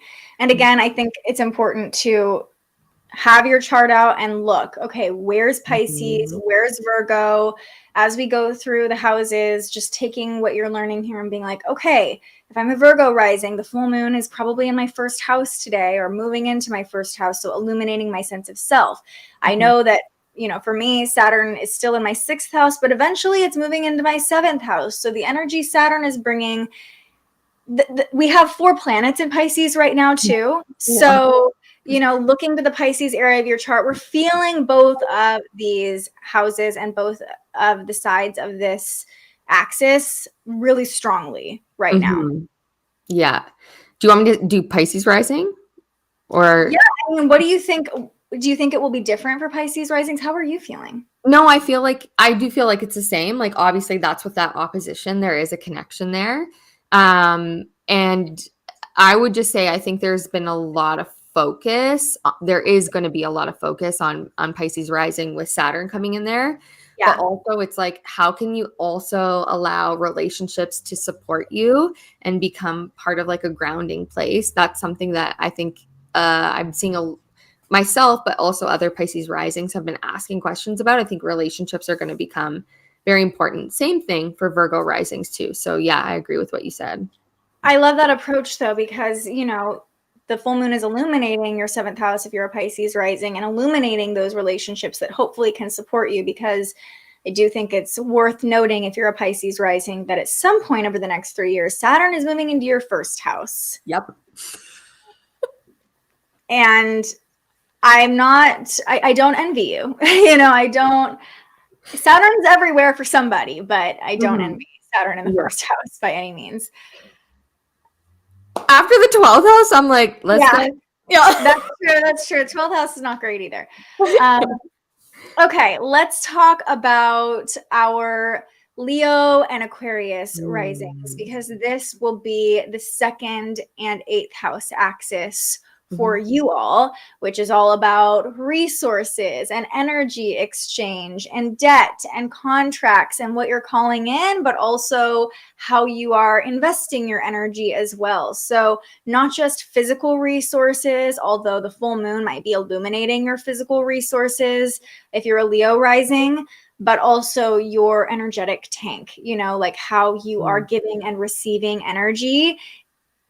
The energetics of it can definitely help you call in the physical, but you want to make sure, kind of coming back to what we were talking about, being like a clear channel under the Virgo full moon, like you want to make sure that there is purity and intention in however you're investing your energy or whatever you're calling in. Yeah, that's and also like maybe finding more practical ways to like actually support yourself during that. Like second, eighth house, probably a great idea during, obviously, yeah, do like that internal work. But personally, I'm like, okay, I feel like this could actually be a good time for them to create a list, like make a to-do list of the things that you actually need to get done. And maybe that is with your finances. Like I know here in Canada, we've got like tax season coming up. So I could see that being something that maybe they're working more towards. Or again, it's like, okay, in this next season of my life, what are the investments I need to make in order to create this new income source? Like maybe you're getting more clear on your plan around this full moon. Totally. And I think especially if you are, well, I guess either of these rising signs, energetic boundaries around investments, like not buying into things too easily, physically buying things too easily, like, oh, I need that thing. But also like if someone is trying to get you to invest in something or sign a contract or commit to something, really getting clear on your own boundaries and remembering that there's never, especially with Saturn at 0 degrees, there is kind of that eagerness to like sign the deal, make it happen, like we have time. We have time. So if you're feeling pressured, if it feels too good to be true, again, it probably is. So just pay attention to who you're sharing energy with. And even physical money, physical energy exchange is an energy exchange, right? And so noticing like a big question of even who you are getting paid from or paying could be coming up for you, not just under this full moon, but as Saturn moves through Pisces, that contract that you have through money and investments. Yeah. Well said. Thank you. Okay. Cancers and Capricorns. This is on the 3rd, 9th house axis for you, which I kind of love for Cancer and Capricorn risings right now. It feels like new information, new conversations, lots of expansion coming up around this full moon and just in this next era we're walking into, like traveling, learning new things, meeting new people, just lots of expansion and juiciness coming. Yeah, the 3rd and 9th house is like awesome in terms of like, especially with having this Virgo full moon, it's like, okay, again, maybe you're creating some sort of a plan. Do you want to go travel? Like, are you thinking more about travel? Are you thinking about enrolling in a course? Like, these are things that you can start making some practical plans around for this next cycle that's coming, especially with Saturn at 0 degrees of Pisces. So if it is a longer term thing that you've been wanting to do, this would be a really good moon to sit down and actually be like, okay, like what is my plan? Like what are the things that I need to do to make this happen?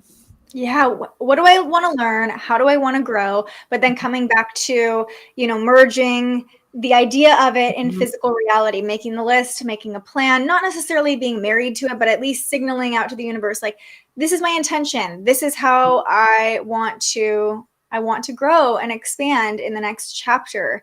And staying open to connections as well with new people, like noticing the people that are entering your life or the opportunities that are coming up for you, I think will be really, really awesome. I'm excited for the Cancer and Capricorn risings. Yeah, they deserve it. Like, he's first from Capricorn. Yeah, Pluto is moving out, hopefully. Yeah. And if you're a Capricorn rising, there's a good chance Pluto will still be in your first house for a little bit, but it's moving away. It's moving away from your first house, hopefully. So, lots of expansion and just, growth, all the good things. I love the 3rd, 9th house duet there. Yeah. Okay, Gemini risings and Sagittarius risings. This is all about home and work, the 4th, 10th house axis. So even like the balance between the masculine and the feminine coming up for you.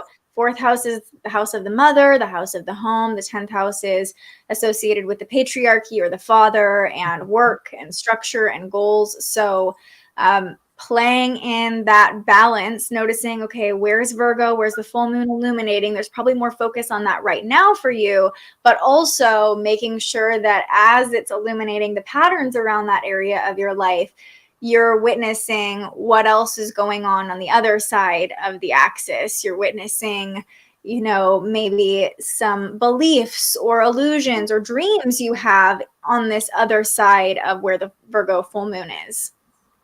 Yeah. Also, like, I think it's so important to remember that the balance between your home and work life, I think after the last couple of years, like that's something we're all learning, but especially to have the full moon and then with Saturn coming into Pisces and all this Pisces energy, like just remembering that, you know, you need to have a healthy balance of work and home life. That is important.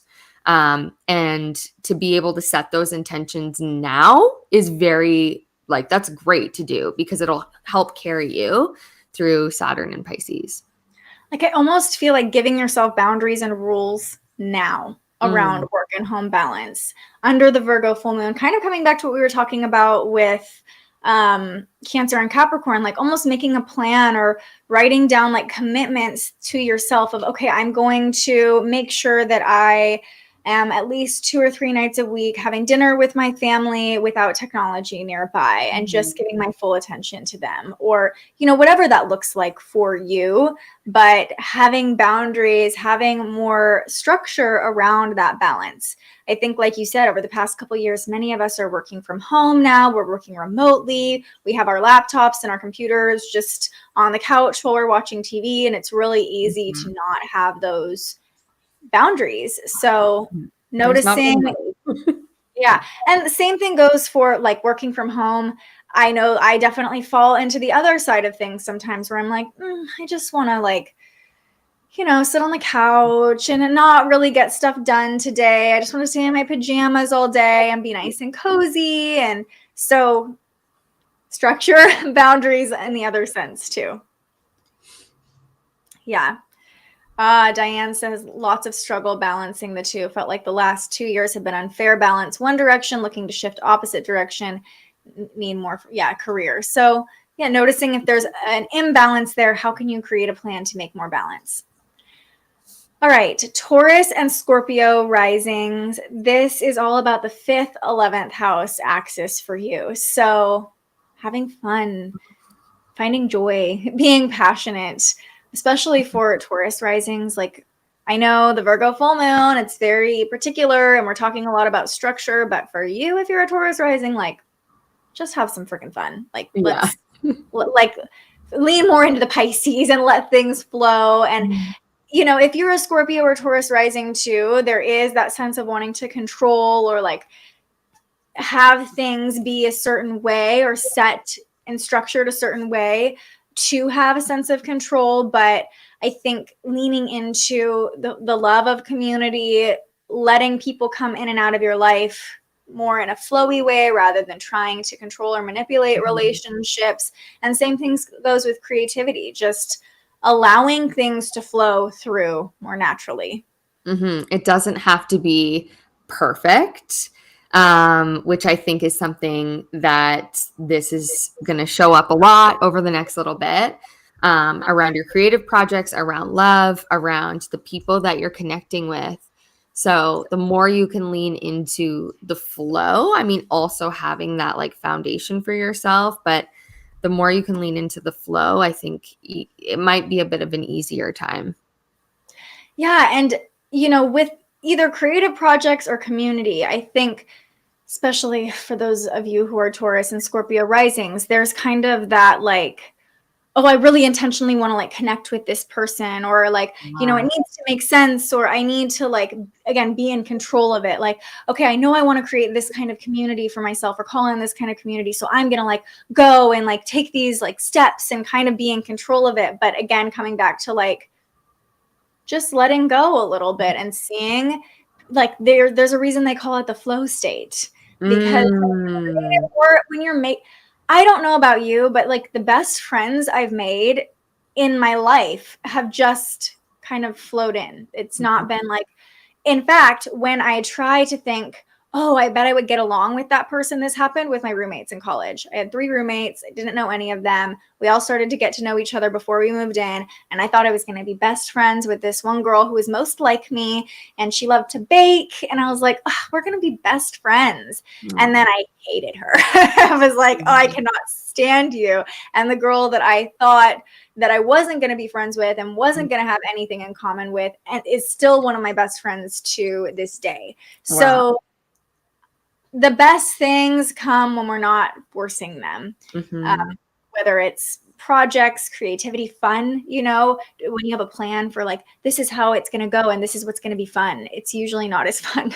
No, the best nights are the ones that you're like, I guess I'm going, you know, or like, I'm just like not really sure what to expect. Like those always end up being the best nights out or like the most fun. So yeah, lean into that. Yeah, staying open. Stay open if you're a Taurus or Scorpio rising. I know that's not easy for you, but just stay open. All right, and Aries and Libra risings, this duality that we're experiencing is playing out on the 6th and 12th house axis for you. So very symbolic of that Virgo Pisces energy and mental health, spiritual health, your habits, your patterns, even taking some time to like go within and check on yourself could probably be helpful under this full moon. Like, how are you feeling really? What signals is your body sending you? What is your body asking for? What's your mind doing?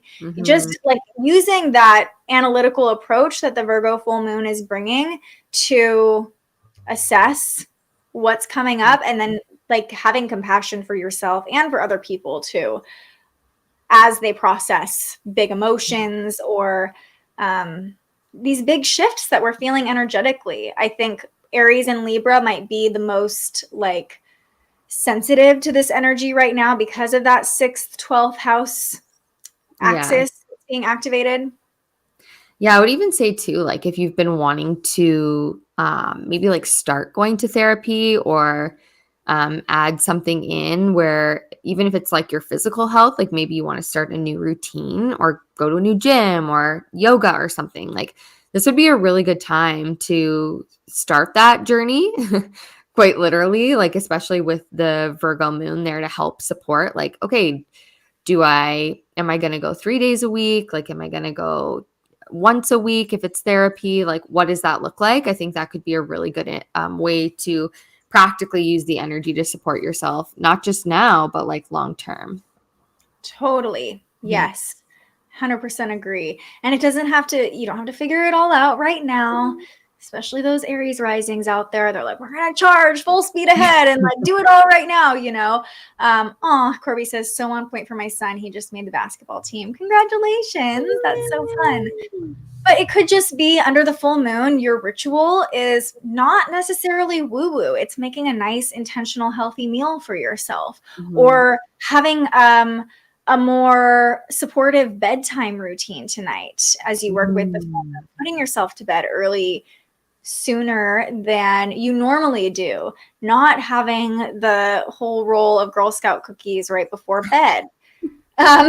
So, you know, like there's one small step can snowball, as we talked about.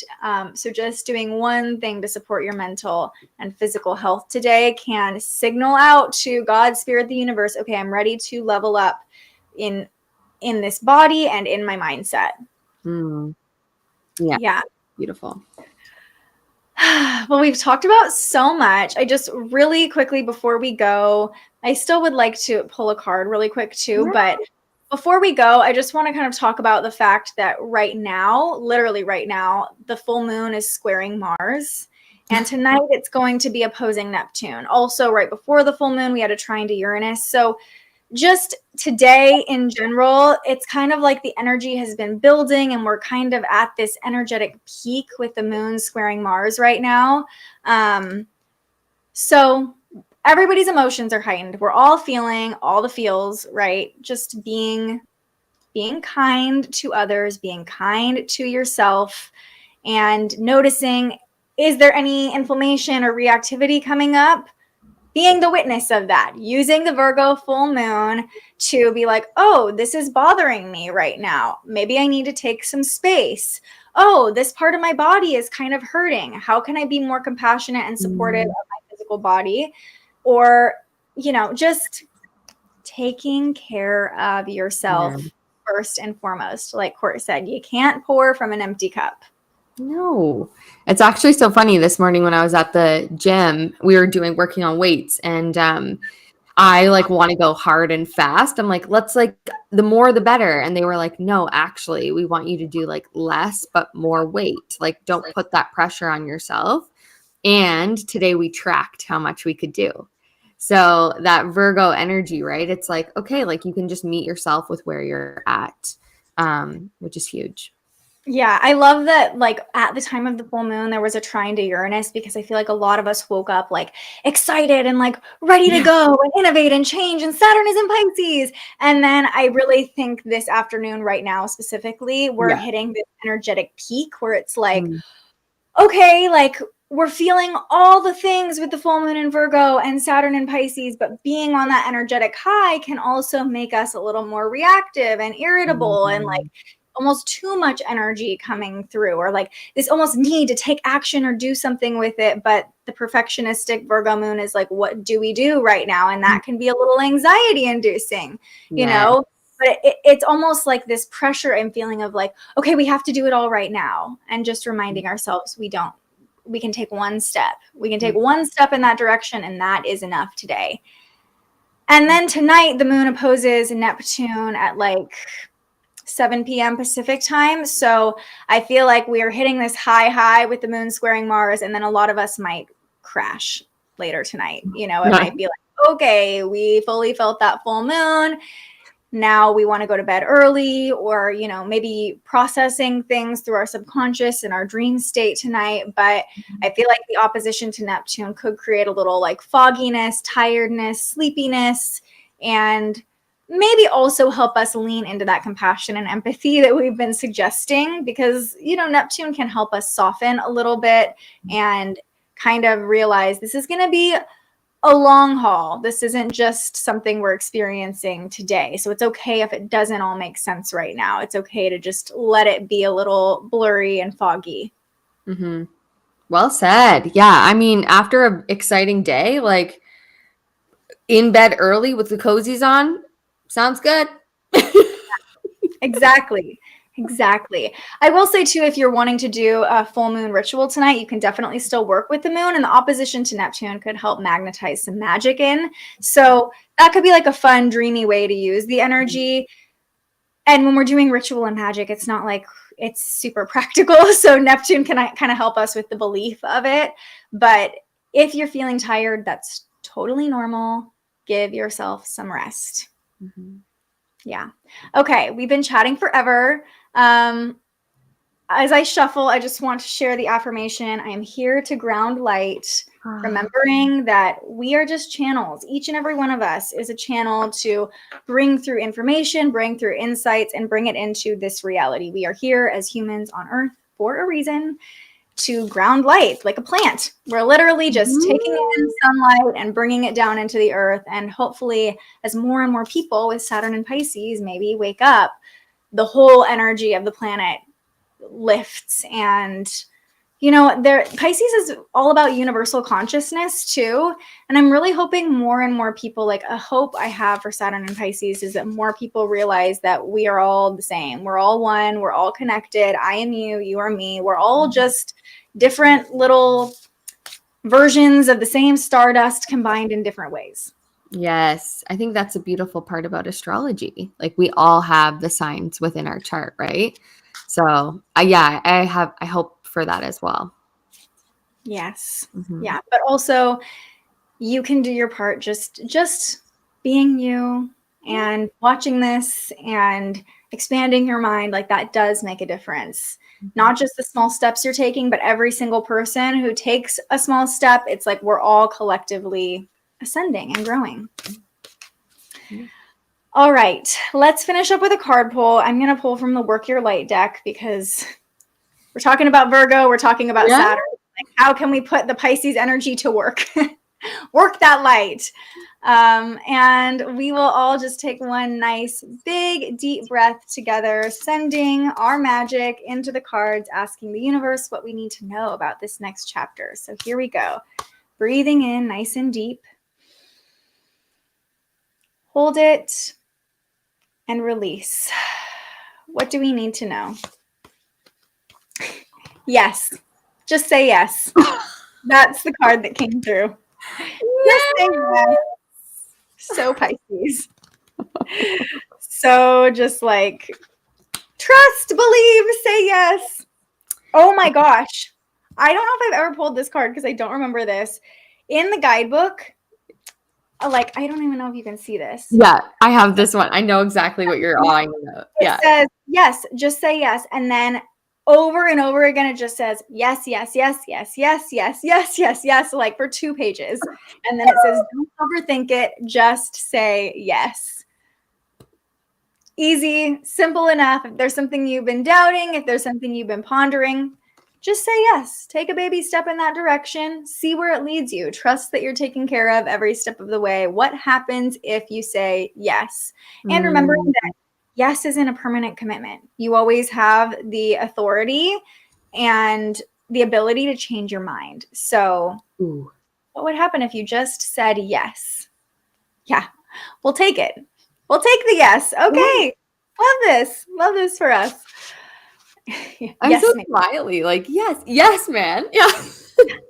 Have you seen that movie with Jim Carrey where he just has to say yes to everything? That's a great example of Pisces energy.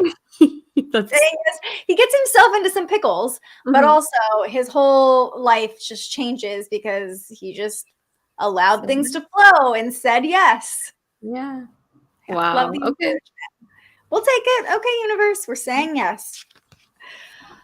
All right. Well, that was an amazing conversation. Thank you, as always, for sharing your insights. I love that we've been talking about this Virgo Pisces energy, and you and I are such great representations of that, you know?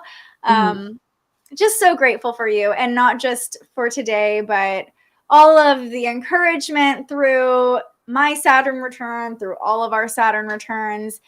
It's been lovely to see the work you're doing, and for you to just be sending us those reminders along the way. Like, this is all part of the journey. Yeah, I'm really proud of you. Like, I know we just met and like never met in real life, but I just feel so proud of you. And it's so weird. Like, I feel like a parent that's like proud of all the people who have like been through this. So I don't know what it's going to be like when I'm an actual parent. I'll be crying all the time. But I do just feel so proud of everyone, and like, look at how much you've learned. Even if you just come to this every day, like, you've learned about yourself, you've learned about astrology, you've learned about new perspectives. And like, I don't say this lightly, like, that is because you, Olivia, like, you acted on a dream and you created something so that people can learn. That is massive. So like, and you know, we all did something like that in our lives, like for the last couple of years. So just like breathe it in. Like, everyone deserves this celebration. Well, I am proud of you too. You have created quite a bit of magic during your Saturn return, and an amazing community as well. And I'm just excited to see what's next now that we are officially stepping into our leadership abilities. Adults. Right. I am manifesting actually meeting you during Saturn and Pisces. Saturn and Pisces, we are going to meet each other in person. What's happening? Putting that dream out there. Yeah. Well, I'm somehow becoming a nomad. So, you know, I'm just going to be bebopping around, meeting people from the internet. That's my manifestation of Saturn and Pisces. Come hang out with me. You're welcome here anytime. Oh, love it. Well, we're also proud of each and every one of you. Like Court said, like, yes, you continue showing up here and deciding to learn, but also I think speaking of Saturn and this Virgo energy, it takes a commitment to like continue showing up and reflecting on your own emotions and how this energy is affecting you. So whether you just went through your Saturn return or not, ending this Saturn chapter by giving yourself a pat on the back, recognizing all that you've accomplished so far, all that is to come that you will accomplish, and allowing yourself to, like at the end of a marathon, grab the medal, celebrate. That doesn't mean you're not going to run another marathon or start training maybe tomorrow, but just giving yourself the moment under this full moon to be grateful and proud of yourself. Mm-hmm. Yeah, eat the carbs. You got to refuel for the next chapter. Okay, you get to celebrate. Carbs. Yeah. Yeah. Cheers to this new chapter, Corby says. Alyssa says, there's a Christian song from my deep past called Yes, Lord. Wouldn't normally recommend it, but this card coming through. Maybe listening to some music with the word yes in it. Yes, Lord. Saying yes, writing yes. I don't know. If it's a yes for you, follow it. Follow it. And if it's not a hell yes, it's a hell no. So yes. There too. Love that. All right. Thank you again. Thank you for being here. I appreciate you taking the time out of your busy schedule to come and chat with us all. Sending you so much love always. And that goes for everybody watching. But I'm just grateful for you and grateful that we've connected through our Saturn returns. Truly. Me too. It's been a wild ride, and I am happy to be graduating with you. Me too. I wish I had a hat to like... I know. It was so cute at the end of the course I just ran. I was like, okay, this is our graduation. And Rachel, who I think is still watching, like wore a graduation cap and threw it at the end. I was like, oh, I should have done that. I don't even know where my graduation cap is. But yeah, we're visualizing. We're throwing the caps. We are ready for the next level. Whatever they do the yeah. Yeah. Done and done. We did it. We did it. All right, everybody. I will be back tomorrow to chat about the upcoming energy. Always something new to talk about with astrology, but I'm wishing you such a beautiful full moon today, tonight, and hoping that you give yourself the time to celebrate all that you've accomplished. Thank you, Court. Thank you, everybody. And until I see you next, stay curious. Thank you so much for joining us and aligning with the energy of the universe today. If you enjoyed this morning's episode of Transits Today, you can join our live astrology discussion every weekday morning right here wherever you're watching. And head to thespiritualjournalist.com to read your daily astrology forecast and browse the Spiritual Shop. The most fun way to help keep these forecasts free and support more content like this is to buy yourself a little something on our website. But if you're feeling extra generous, you can also buy me a coffee to fuel future live streams. Just tap the link in the description or head to buymeacoffee.com and search The Spiritual Journalist. And speaking of, you can also tune in to The Spiritual Journalist, our weekly live interview where we ask our guests questions about everything from crystals and manifestation to mental health and the environment. Those conversations stream live right here wherever you're watching now every Tuesday. I'm so grateful you found us here, and I can't wait for our next conversation.